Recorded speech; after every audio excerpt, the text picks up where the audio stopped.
Bonjour à tous, bienvenue dans ce nouveau Mardi du Livre. Aujourd'hui, je vais vous lire un extrait de Sarah, Suzanne et l'écrivain de Éric Reinhardt, publié aux éditions Gallimard pour cette nouvelle rentrée littéraire. Éric Reinhardt que nous aurons le plaisir d'accueillir à la médiathèque pour une rencontre dédicace le vendredi 15 décembre à 18h30. Ce qu'il voulait porter à la connaissance de Sarah, c'est que Suzanne avait été séduite par un tableau devant lequel elle passait chaque jour, exposé dans une vitrine de la rue Chaudronnerie. Le fameux tableau. Voilà, le fameux tableau.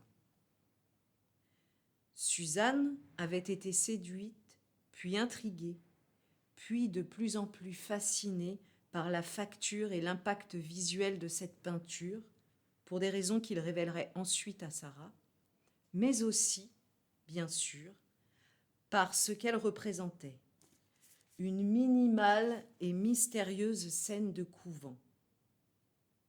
Le tableau, d'assez grande dimension, disposé sur un chevalet en fer forgé, était accompagné d'un bristol glissé dans l'angle inférieur droit du cadre doré.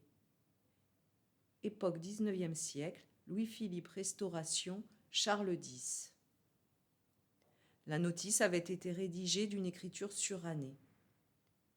Aucun prix n'était affiché.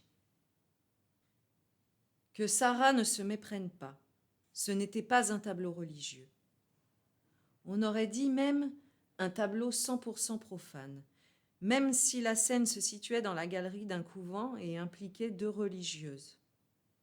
Mais celles-ci, par leur disposition dans l'architecture, mais aussi par leur attitude discrètement préoccupée, ils ne voyaient pas de quelle façon le dire autrement, semblaient emprisonnés dans une fiction en cours, davantage encore qu'entre les murs d'une sévère institution monastique.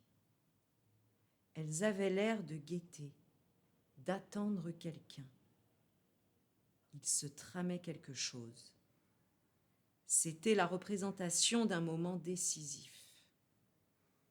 Ce tableau était un plan de cinéma, un arrêt sur image, un photogramme. Une tension dramatique indiscutable courait sous la quiétude ecclésiastique. Évidemment, ce qui attrapait l'attention des passants et avait sauté aux yeux et à l'esprit de Suzanne, ce n'était pas la tension dramaturgique qui, en raison même du fait que le moment était décisif, devait être dissimulée par les moniales le plus qu'elle le pouvait, comme on le fait généralement quand on s'apprête à commettre un forfait ou à prendre un risque inconsidéré. Non, ce qui empoignait le regard, c'était l'imposante architecture intérieure du monastère. Rigoureusement symétrique, hiératique, sévère et solennelle. Tout en voûte, en murs et en épais piliers, dans une palette restreinte qui accentuait la puissance architectonique du décor. Merci pour votre attention, en espérant que ce petit extrait ait su piquer votre curiosité suffisamment pour venir rencontrer Éric Reinhardt vendredi 15 décembre à la médiathèque de Cavaillon.